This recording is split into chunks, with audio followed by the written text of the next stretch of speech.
What I'm going to do in the next 15 minutes, you're keeping on track, is give you a brief summary of where we are technically.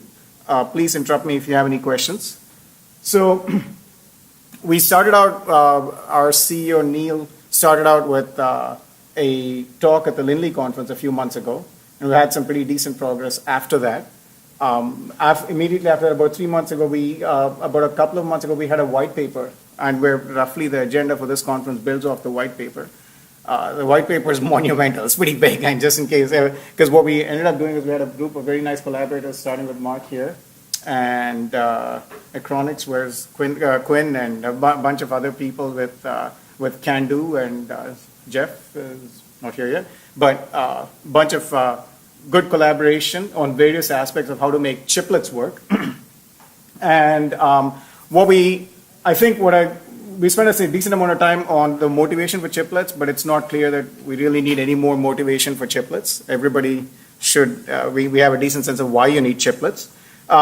Then, one of the interesting things is that a lot of the early work on chiplets focuses on the phi layer. And so we covered a decent amount of material on what kinds of phi layer options are available for connectivity between chiplets. And again, the other interesting thing about chiplets is substrate. So phi and substrate, if you look at the DARPA program, which is what really had a big impact on us, there's a lot of attention on the phi and the substrate. Now, one of the interesting things you realize, if there's a gentleman from AMD who has a very elegant way of phrasing it. His name is Gabe Lowe, and AMD has built a lot of chiplets. And one of the points he makes is, look, if you want to build chiplets that work together like they're on one chip, it's not just the phi and the substrate. What you need is an architectural interface between the chiplets. I think that's what separates our group from all the other groups, from the other efforts in the space, which is we're really focused on making an open architectural interface between the cooperating chiplets in a system. And with this open architectural interface, our hope is that you can assemble a product by assembling chiplets from multiple vendors. Most multi-chiplet products today are sort of proprietary in-house silos. And that's essentially the problem we're trying to solve. And we're hoping all of you will join us in solving that problem over the rest of the day. So the catch is, of course, that in a generic architectural interface that works across all applications is almost next to impossible. What we can do is, if you narrow the domain down a bit, maybe you can make an architectural interface that solves a particular problem. And the particular use case that we decided to go after is domain-specific accelerators. And they've received a substantial amount of attention, I'd say starting about a year and change ago, as a way to combat some of the issues around data center workloads. We'll go into more on this in terms of how to build chips, etc. So one of the things we notice when you build domain-specific accelerators is that they contain a lot of generic logic. So if you, one of the things about Google was they were remarkably generous in sharing remarkably generous in sharing public details about their first TensorFlow chip. And one of the interesting stats that you pick up when you look at that is roughly 40% of the area of a domain-specific accelerator goes to generic logic. It goes to network interfaces, host interfaces, memory, goes to all sorts of stuff that really isn't domain-specific. And what we think is that ideally, if you look at a domain-specific accelerator, this is where you want the majority of the investment to be. And one of the most interesting anecdotes I came across was at the Lindley group. We ran into this company that was in a machine learning company based in Europe. They'd raised I'd say about $15 or $20 million for the Series A, and roughly a huge chunk of that was going into just basically buying IP that had nothing to do with their core expertise. They were buying interface IP, they were buying all sorts of other stuff that really had nothing to do and was consuming a huge chunk of their upfront capital budget, right? And so what we looked at and said is, can you make a domain-specific accelerator where really a company's early stage investment is focused just on the domain-specific logic? And if you sort of buy that theory, what you can then say is, okay, let's build a reference architecture, multi-chiplet reference architecture, in which you have chiplets that do different, chiplets that segment out the different components of a domain-specific accelerator. So if you look at a typical domain-specific accelerator, it's got about 4 big things. It's got a host interface, it's got a network interface, it's got internal memory, it's got some general purpose logic, and it's got domain-specific logic. So roughly, if you can, and the interesting thing about it is these things seem to evolve at different paces with different process nodes. So network interfaces scale differently across process nodes than does domain-specific logic. So if you buy that basic theory, then you take a reference architecture for a domain-specific accelerator and split it into 4 component chiplets. Now, what we came up with was, say, I have an I/O chiplet, a general purpose CPU chiplet, and some kind of a fabric chiplet that also has a host interface and glues the rest of the chiplets together, and finally the actual domain-specific chiplet. So one of the interesting things is, when you put this architecture together, one of the sort of hidden problems in a chiplet architecture is once you choose a file layer technology or once you choose any technology, you face the problem of who do I connect to, who do I talk to? When I build a chiplet, you're faced with this big investment of, am I going to choose the wrong file layer technology? Am I going to choose the wrong link layer technology? And I build something that I can't talk to anyone. With this architecture, what we're saying is if you have some kind of a fabric chiplet that sits in the middle, all the other chiplets can talk to that fabric chiplet, and all you need to do is worry about building a chiplet that has the interface needed by the fabric chiplet. So when you put all this together, then you go and say, okay, what is the architectural interface that makes this reference architecture work? And that's what we're here today to address as a group. How do we make an architectural interface that makes a multi-chiplet reference architecture, this multi-chiplet reference architecture work? And so what we also realized was that as you're going through, one of the things that sort of popped out was that there is no clear winner yet or clear single choice at the file layer. In fact, different applications, and I think this is almost religion to Mark here, so that different applications may cause you to choose a different file layer technology.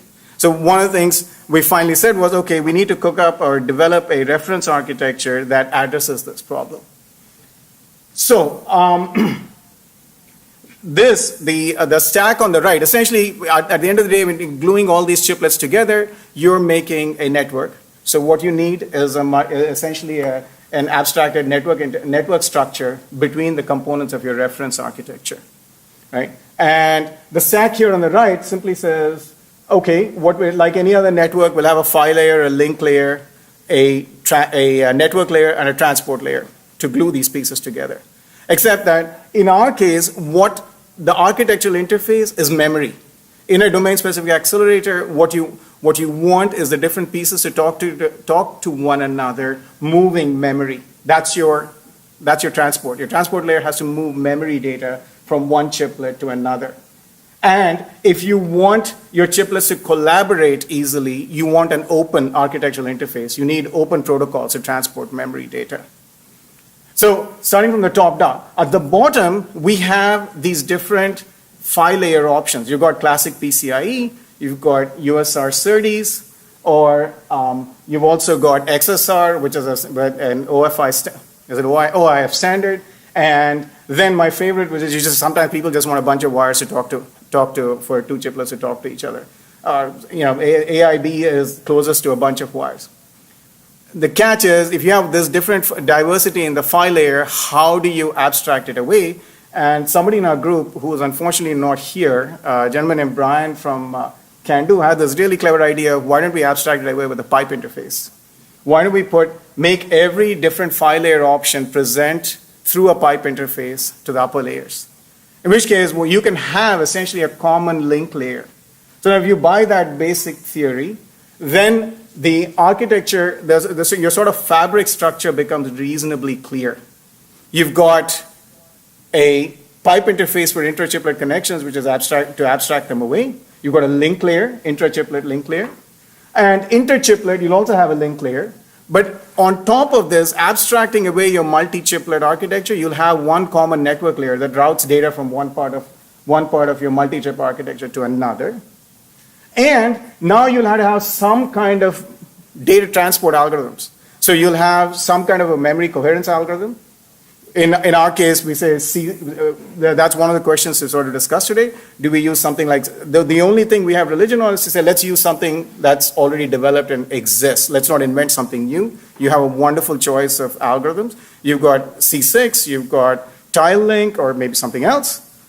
So then one of the other things is you've got classic DMA for unstructured data. If we assume that you'll need both coherent and non-coherent data. You'll have classic DMA for unstructured data.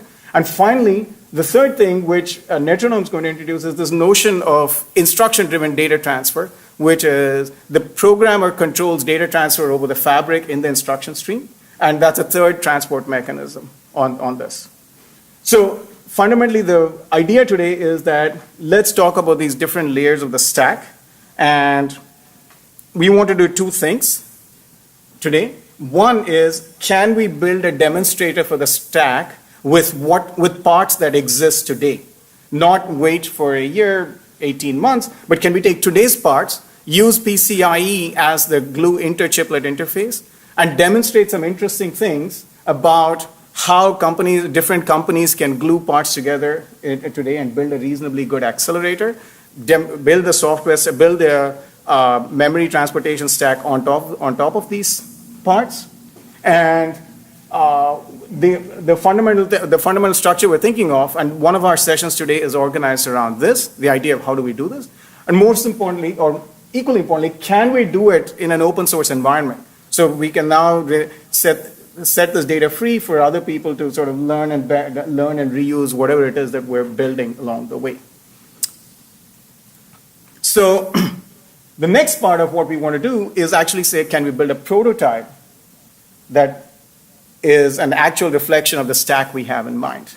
Can we build a prototype, again, so we build a proof of concept today, and can we build a prototype? Can we build reasonable interest as a group in building a prototype where we actually build silicon with these interfaces, short reach SerDes interfaces to communicate between parts, where perhaps an XSR interface to talk to the network I/O, and can we as a group say, well, this looks interesting enough to sort of go off and begin building the silicon and begin building parts that meet this reference architecture. So if you look at the agenda that we're building off today, I've got 5 more minutes or 2 more? All right. Time for a couple of questions. All right. I want to listen a few questions. So if you look at the agenda that we have today, essentially it splits into 4 sections. The first part is this kind of level set where we're all in a group and we have a number of new participants and we're happy everybody's here. And so how do we bring everybody up to speed into the way we're thinking? Then we have a pretty big section on how do you build something with today's silicon. And the thinking here is there are as many non-technical challenges as there are technical challenges. Who wants to give away bare die? So one of the interesting problems we ran into is how do people collaborate in public while finding a mechanism to share confidential information? This is kind of an interesting business problem to solve. So if somebody thinks that their die size is something an attribute that they don't want to share, but they want to contribute to an open design, how does this work? Is this even possible? What are the mechanics by which we make it work? And how do you do it in an open organization so that everybody knows what their rights are, what their liabilities are? How do you glue this together so that you're not reinventing the wheel as far as collaboration goes? Right? That's the big thing. Then it turns out like one of the things that sort of got beaten into me the hard way is that there are as many non-technical problems as there are technical problems with assembling multi-chiplet solutions. First of all, the workflow has to change, just the basic way you test die. Your packaging process has to change. Then there's some dependencies where if you're using a third-party die in your multi-chiplet product, how do you make sure that that company doesn't decide to arbitrarily stop producing that chiplet? You've got a critical dependency on them for your product. It's some variation of a board level problem, but it's the different variations on when you build a product with depending on third parties. So in terms of our agenda, I've had about 4-5 prep sessions over the last week with all the people contributing to this conference. One of the interesting things is that in each session, we only have enough slides to occupy about half the session. So if nobody has any questions, we're all going to go home really early, so roughly around 1:30 or 2 p.m. Hopefully, there will be questions. Yesterday, so one of the interesting things I read on Twitter last year is that if you say, are there any questions, almost nobody will ask a question. But if you point to a random person in the audience and say, you, please ask me a question, it tends to lead to a much more lively discussion. So be warned that if you don't collaborate with whoever's speaking up front, I will start pointing at random people and say, please ask questions. Right? On that bright note, are there any questions about about what we've done so far? About the reference architecture, about what we'd really like you to do is participate, engage with us, especially on these two items. Yes, sir. Oh, well, thank you.